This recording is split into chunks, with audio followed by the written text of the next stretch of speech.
شاشت نہیں, میں بھی تھکا ہوا ہوں, صبح سے جاگا ہوا ہوں, آپ لوگ بھی تو پتہ نہیں کس طرح سے بیٹھے ہوئے ہیں, بالکل عجیب سے ایسا لگ رہا ہے جیسے بور ہو رہے ہیں. کھانا کی دیکھو, ایک بات پھر موضوع سے ہٹ رہا ہوں میں, کھانا پینا چھوڑ دو. اگر فٹ رہنا چاہتے ہو نا, کھانے میں صحت نہیں ہے, ذہن میں رکھنا. صحت کھانا کھانے میں, ادھر توجہ رکھو, صحت کھانا کھانے میں نہیں ہے, صحت کھانا چھوڑنے میں. سست آدمی صحت مند ہوتا ہے یہ ایکٹیو؟ بھائی صحت کی علامات کیا ہیں؟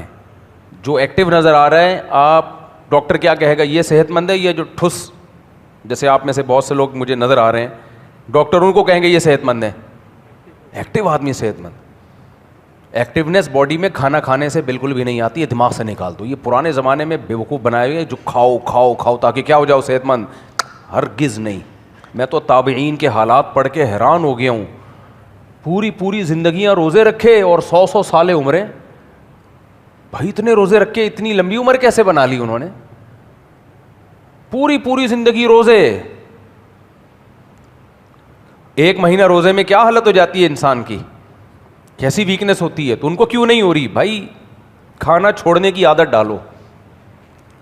اس لیے ہمارے مذہب میں کھانا بالکل بھی پسندیدہ کام, بولو نا, نہیں ہے. بالکل بھی اچھا کام نہیں ہے کھانا کھانا. جب کھانا کھا رہے ہو تو یہ سوچ کے کھایا کرو کہ اللہ اس کے بغیر بھی زندہ رہ سکتا تھا, لیکن بس میں توبہ استغفار کر رہا ہوں, کیا کر رہا ہوں. اس وقت کھاؤ جب شدید بھوک چمک اٹھے, اور اس میں بھی ہماری باڈی نا گلوکوز سے بھری رہتی ہے ہر وقت. جو ٹون رہتے ہیں نا, سست, انسولین ریزسٹنس کا لفظ آپ نے سنا ہوگا نا. جب باڈی میں گلوکوز جائے گا, میٹھا جائے گا, کارب جائے گا, روٹی چاول میں کارب ہوتا ہے, آلو میں اور تلی ہوئی چیزوں میں, یہ ساری باڈی کا بیڑا غرق کرتی ہیں. تو جیسے ہی جائے گا تو انسولین نکلتی ہے, پھر باڈی ہماری کیا ہو جاتی ہے, شوگر کو سارا دن شوگر ہی کنٹرول کرنے میں بیڑا غرق ہو جاتا ہے باڈی کا. سارا دن شوگر سے لڑتی ہے باڈی. تو اندر اتنی فائٹ ہو رہی ہے, تو باہر تو باڈی ڈھیلی ہوگی کہ نہیں ہوگی؟ باہر تو باڈی کا بیڑا غرق ہوگا. بھائی چھوڑ دو کھانا پینا, بیکار کی باتیں ہیں. پھر کیا کرو گے؟ مر جاؤ گے؟ نہیں مرو گے. ایک وقت آئے گا اتنا تڑپو گے, دل چاہے گا بھائی کھاؤ. اب اس وقت تھوڑا سا کھا لو, اچھا کھا لو, انڈے منڈے پھوڑ دو, گوشت پھوڑ دو, مچھلی پھوڑ دو. آپ کہو یہ تو مہنگی ہے.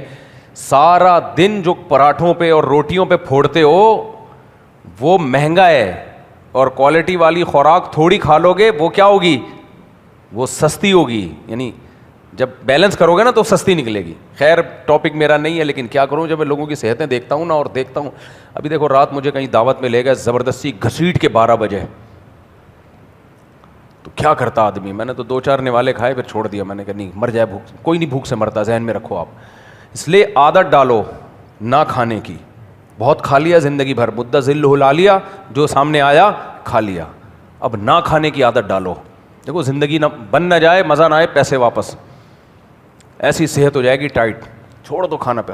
یار اسلام سے بڑھ کر کوئی درست بات, ڈاکٹروں کی تحقیق گئی تیل لینے, پھینک دو ڈاکٹروں کی تحقیق. ڈاکٹر کیا کہہ رہے ہیں, ڈاکٹر کی تحقیق بدلتی رہتی ہے. اسلام کبھی وہ بات کی آج تک اسلام نے جو آپ کی صحت کے لیے نقصان دہ ہو ہے؟ کبھی کوئی ایسی پیغام اسلام نے دیا ہو؟ روزے اب ڈاکٹروں نے ثابت کر دیا صحت کے لیے اچھے ہیں. کوئی ایسا کام اسلام, نماز سے صحت بنتی ہے, نقصان ہوتا ہے صحت کو؟ بولتے کیوں نہیں؟ بولو جلدی تاکہ میں ٹاپک کی طرح ہوں. یہ ٹاپک جو بیچ میں نے ڈال دیا ہے, یہ اس سے ہٹوں میں جلدی سے. مجھے بھی طبیعت پہ ایک بوجھ ہوتا ہے موضوع سے ہٹ کے بات کرنے کا, لیکن وہ بہت ضروری بات ہوتی ہے, وہ پارسل کرنی پڑتی ہے. تو اسلام کی جتنی باتیں ہیں, کوئی ایک بات بتاؤ جو صحت کے لیے نقصان دہ بات کی ہو اسلام نے. اسلام کہتا ہے رات جلدی سو, صبح جلدی اٹھو, صحت کو نقصان ہے یا فائدہ ہے اس سے؟ اگر اسلام کہتا ہے رات کو دیر سے سو اور صبح پوستیوں چرسیوں کی طرح 1 بجے اٹھ کے پراٹھے کھاؤ, تو پھر ہم کہتے ہیں یار اسلام ایسی بات کر رہا ہے جو صحت کے لیے, بولو, نقصان دے.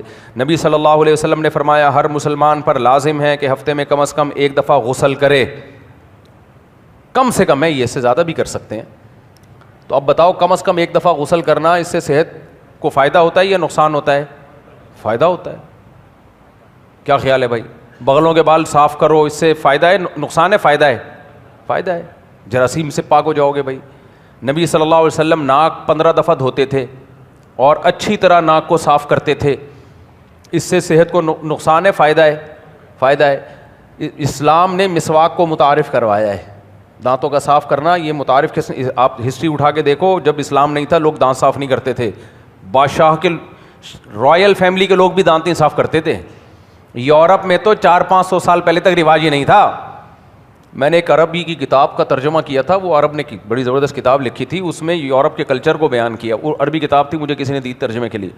انہوں نے تو بھائی عجیب عجیب باتیں لکھی ہوئی تھی گوروں کے ریفرنسز کے ساتھ. 150-200 سال پہلے برطانیہ کے رائل فیملی میں کسی شہزادے کی شادی تھی, اس نے وہ کارڈ, جو انویٹیشن کارڈ ہے نا بھائی, رائل فیملی میں شہزادے کی شادی ہے تو کسی پکوڑے ٹماٹر والے کو تھوڑی بلایا جا رہا ہوگا, بڑے بڑے لوگ آ رہے ہیں. اور اس کارڈ پہ ہدایات کیا لکھی ہوئی تھی, سن کے بے ہوش ہو جاؤ. اس پہ لکھا ہوا تھا, برائے مہربانی جو لوگ کھانا کھانے کے لیے تشریف لائیں ان سے گزارش ہے کہ آخر میں دسترخوان سے ناک صاف نہ کریں. نہیں آ رہی سمجھ میں بات؟ اب مجھے دوبارہ کتاب مل جائے, پتہ نہیں کہاں گئی وہ, میں اس کو لا کے آپ کے سامنے دکھاؤں گا. برائے مہربانی اس دسترخوان سے ناک صاف. یہ یورپ کا حال تھا جو آج تہذیب کے